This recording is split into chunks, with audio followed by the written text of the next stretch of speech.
Hey guys, Harry here and welcome back to my channel. So today I'm going to tell you about a data type.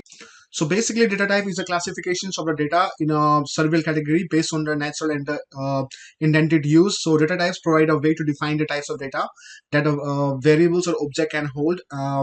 That what operation can be performed on that data. So we have integer, we have float, we have string, we have boolean and array, list, dictionary and object. So most of time like array, dictionary and object and sets come into the data structure. So basically we're going to work with integer, float, string and boolean. Okay, let me show you what basically it is look like. Okay, so I'm going to write a few line of code and basically going to explain you. So let's say I have a name is our variable, but I will define like a Harry, that is my uh, name.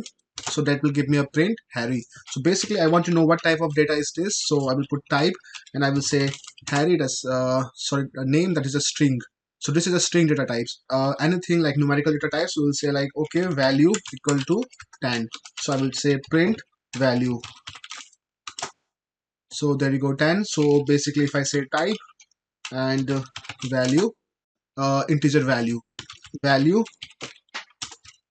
float equal to 10.20. So basically see, the decimal point is known as the floating point. So this is the floating point number. So I will say type and value float, and there we go, that's a float. Let's say condition equal to true, type, I will say condition, so that's give me a bool. So similarly, what is the use of the bool data types in our programming? So it can be true, it can be false. If I say like 1 equal to 1, so that will basically give me a return. If I say like 1 equal to 2, that will give me a false. Basically 1 is not equal to 2.